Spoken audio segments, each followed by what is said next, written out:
Hello students, welcome to my channel doctor Om Prakash. तो students, आज का जो लेक्चर रहेगा वो एनहांस्ड सेलेक्टिविटी ऑफ OSO4। मैंने प्रीवियस लेक्चर में आपको पढ़ाया था कि यार OSO4 डायोल बनाता था और डायोल में भी आपका सिन डायोल बना रहा है। तो फिर मैंने कंपैरिजन भी बताया था, वुडवर्ड, प्रीवोस्ट, सिन डायोल आपका वुडवर्ड बनाता है और OSO4 भी सिन डायोल बनाता है। मैंने आपको बोला था कि यार OSO4 का जो डायोल होता है वो ज़्यादा स्टेबल माना जाता है कंपैरेटिवली आपका वुडवर्ड। ठीक है, रीज़न ये था कि यार OSO4 आपका डायरेक्टली आपका डायोल बनाता है, जबकि जब हम वुडवर्ड की मैकेनिज्म करते हैं तो उसमें पहले NGP होता है। NGP के थ्रू आपका पहले आयोडीन जुड़ता है, फिर NGP के थ्रू आयोडीन ओपन होता है। तो इस तरीके से उसमें मतलब जब हम मैकेनिज्म ओवरऑल करते हैं तो हमें अल्टीमेटली आपका एक लेस स्टेबल डायोल फॉर्म होता है, राइट। तो अगर हमारे पास चॉइस होती है कि यार अगर हमें डायोल बनाना है, एक आपका OSO4 दे रखा है, दूसरा आपका वुडवर्ड दे रखा है, तो डेफिनेटली हम OSO4 को चूज़ करेंगे जब हमें स्टेबल डायोल बनाना होता है, राइट। तो आज का जो लेक्चर होगा वो बहुत ज़्यादा इंपॉर्टेंट है, क्योंकि यार एनहांस्ड सेलेक्टिविटी ऑफ OSO4, ठीक है। इसमें दो रिएजेंट आपका, एक तो DHQD, दूसरा आपका DHQ का होल ट्वाइस PHAL फल, ओके।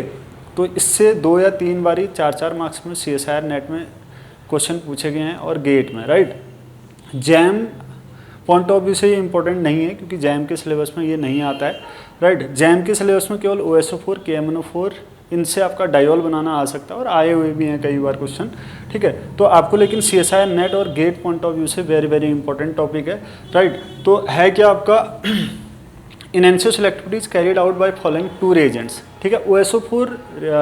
OSO4 कैटालिस्ट की प्रेजेंस में ही हमें एनहांस्ड सेलेक्टिविटी की हेल्प से आपका डायोल मिल रहे हैं, ठीक है। और एनहांस्ड सेलेक्टिविटी में मिल रहे हैं, मतलब एक एनहांस्ड मर्ज क्या होगा आपका ज़्यादा अमाउंट में मिलेगा, that is called enhanced selective, okay. Enantiomeric excess आपका एक की ज़्यादा होगी, एक की कम होगी। तो यहाँ पर क्या आपका कि यार देखो DHQD होल ट्वाइस PHAL, ठीक है। DHQD क्या है आपका डाईहाइड्रोक्यूनिडीन, ठीक है। और कई बार हम इसको DHQD ना लिख के आपको AD मिक्स बीटा भी लिखा जाता है। तो DHQD वाले को AD मिक्स बीटा लिखते हैं, और जो नेक्स्ट है आपका DHQ उसको लिखते हैं आपका AD मिक्स, नहीं ये दोनों बीटा नहीं होंगे, ये दूसरा आपका अल्फा होगा। DHQ आपका अल्फा होगा, DHQ आपका क्या होगा अल्फा, राइट। एक सेकेंड, हाँ DHQD आपका बीटा होना चाहिए, हाँ यस। तो DHQD आपका बीटा है और DHQ आपका AD मिक्स अल्फा बोला जाता है, ठीक है। तो मतलब आपको DHQD की जगह आपको AD मिक्स बीटा यूज कर सकते हैं, आप AD मिक्स अल्फा यूज कर सकते हैं, तो आपको ध्यान रखना है, ठीक है। DHQ का फुल नेम आपका डाईहाइड्रोक्यूनिन और DHQD क्या है डाईहाइड्रोक्सी क्यूनिन है, राइट। तो होता क्या है, एक तो आपका DHQD है, ये एक आपका क्या है कि एल्कलॉइड, ठीक है, एल्कलॉइड है। इसमें क्या होता है कि आपका जो ये यहाँ मैंने कंप्लीट स्ट्रक्चर बना रखा आपका, ये थैलाजीन है, दिस इज कॉल्ड थैलाजीन, ठीक है। थैलाजीन से 2 एल्कलॉइड्स कनेक्ट रहते हैं, ये आपका थैलाजीन है, थैलाजीन से 2 एल्कलॉइड कनेक्ट रहते हैं, that is called DHQ whole twice PHAL, ठीक है। तो अब दूसरा DHQD होता है, तो उसमें अंतर ज़्यादा ऐसा कुछ नहीं है।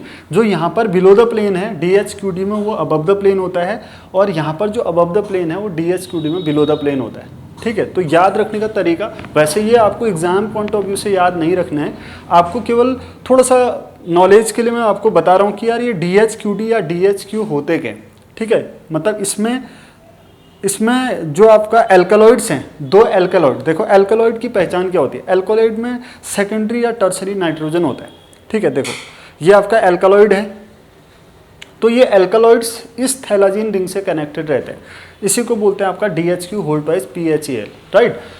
तो भैया होता क्या है कि एनहांस्ड सेलेक्टिविटी हमें कैसे ऑब्टेन होती है, हमें क्या क्या रिक्वायर्ड है एनहांस्ड सेलेक्टिविटी ऑफ OSO4 के लिए।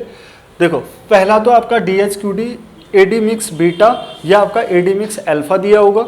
नेक्स्ट आपका कैटालिस्ट होगा K2SO4 K2OSO4 2H2, ये कैटालिस्ट लिखा होगा, ठीक है। और नेक्स्ट होता है आपका कोऑक्सीडेंट K3FeCN का होल 6, ये आपका को ऑक्सीडेंट है, ठीक है। और नेक्स्ट आपका एडिटिव मेथेन सल्फोनामाइड यानी कि MESO2NH2, इसका रोल क्या है? इसका रोल है आपका इन्हांसमेंट करना, ठीक है। रिएक्शन के रेट को बढ़ाता है आपका एडिटिव जो ऐड किया गया है यहाँ पर मेथेन सल्फोनामाइड, ठीक है।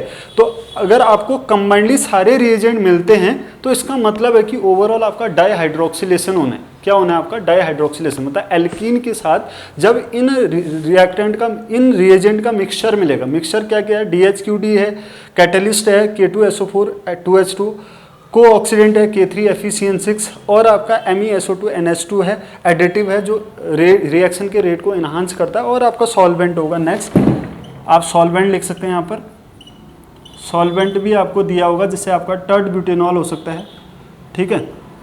टर्ड ब्यूटेनॉल आपका सॉल्वेंट। तो इन सब का जो मिक्सचर है that is called what? That will form enantioselectivity, ठीक है। ये आपका एनएनसो सेलेक्टिविटी फॉर्म करेंगे और एल्कीन में आपका डाईहाइड्रोक्सिलेशन ऑब्टेन होगा, ठीक है। अब मैं आपको ट्रिक बता रहा हूँ। ओपन स्ट्रक्चर मैंने आपका DHQD का होल्ड प्राइस PHAl का बता दिया। देखो ये DHQD है, ठीक है, ये आपका DHQD है, 2 DHQD है, और PHAl का मतलब होता है थैलाजीन, ये आपका थैलाजीन है। इस थैलाजीन से आपका दोनों ये चीज़ जुड़े हैं, मतलब act as a ligand. What is DHQD hold price PHAl? It is a ligand. ये आपका लिगेंड है, ये आपका कैटलिस्ट है, ये कोऑक्सीडेंट है, ये एक एडिटिव मेथेन सल्फोनामाइड है, ठीक है। और नेक्स्ट आपका सॉल्वेंट होगा। कई बार आपका OSO4 के साथ आपका NMO DHQD भी दिया होता है, तो आपको कंफ्यूज नहीं होना है, वेरी वेरी इंपॉर्टेंट, ओके। देखो अब आपका आपको ट्रिक्स की हेल्प से आपको यहाँ पर डाईहाइड्रोक्सिलेशन करना होता है। आपको ये नहीं कि इतने बड़े स्ट्रक्चर आपको नहीं बनाने होते, ठीक है। मैंने कैरोथर से बना रखा है, कैरोथर की बुक में इसका स्ट्रक्चर आपको दे रखा है, ठीक है। आपको क्या करना है कि यार डाईहाइड्रोक्सिलेशन करना है, या आपका DHQD की हेल्प से या आपका DHQ की हेल्प से। यहाँ पर आपको रिएजेंट कोई भी दिया हो सकता है। अगर देखो अब ट्रिक कैसे अप्लाई करनी है? ट्रिक ऐसे अप्लाई करनी कि यार एल्कीन देखना है, एल्कीन में अगर देखो एक उस एल्कीन में क्या जुड़ा हो सकता है? एक R ग्रुप आपका लार्ज R ग्रुप हो सकता है जिसका साइज बड़ा होगा, एक R ग्रुप आपका स्मॉलर होगा, दूसरा आपका मीडियम होगा, यहाँ पर आपका H है, कुछ इस टाइप का एल्कीन है, राइट। तो अब यहाँ पर अगर ऐसी एल्कीन में DHQD लिगेंड दे रखा है और बाकी सारे रिएजेंट आपका OSO4 दे रखा है, तो जो हाइड्रोक्सिलेशन होगा ना, ये टॉप साइड से होगा, मतलब दोनों OH आपके अबव द प्लेन आएंगे, ठीक है, यानी कि OH आपका अबव द प्लेन, मैंने डार्क एरो से दिखा रखा है। अगर ये DHQ दिया होता है और एल्कीन ऐसी है, DHQ दिया होता है, तो जो हाइड्रोक्सिलेशन होता है वो बिलो द प्लेन होता है। कहाँ से होता है आपका? Below the plane. तो आपको याद रखना है कि यार क्या होना चाहिए? Larger substituent is the lower left corner. जो लार्जर सब्स्टिट्यूएंट है ना इस पूरी एल्कीन में, वो लेफ्ट साइड होना चाहिए और लोअर हैंड साइड होना चाहिए। आपको याद रखना है, ऐसे नहीं कि कहीं पर भी हमने ट्रिक अप्लाई कर ली। ट्रिक अप्लाई करने से पहले आपको देखना है कि एल्कीन में जो लार्जर ग्रुप है यानी कि RL, ये लोअर होना चाहिए और लेफ्ट साइड होना चाहिए। Larger group lower side left side होना चाहिए, तब जाके आपका DHQD दिया होगा तो टॉप साइड से हाइड्रोक्सिलेशन करेगा, और DHQ दिया होगा तो बिलो द प्लेन से हाइड्रोक्सिलेशन करेगा, राइट। तो इसी चीज को बोलते हैं असिमेट्रिक डाईहाइड्रोक्सिलेशन। हमें एक असिमेट्रिक डाईहाइड्रोक्सिलेशन मिल रहा है और एनएनसो सेलेक्टिविटी के साथ मिल रहा है, ठीक है। असिमेट्रिक सिंथेसिस हम पढ़ते हैं, वैसे ये पार्ट भी आपका एक तरीके से असिमेट्रिक सिंथेसिस का पार्ट होता है, वेरी वेरी इंपॉर्टेंट, राइट। तो हम अब इसके कुछ एग्जाम्पल्स लेते हैं, कुछ एग्जाम्पल्स लेंगे, ठीक।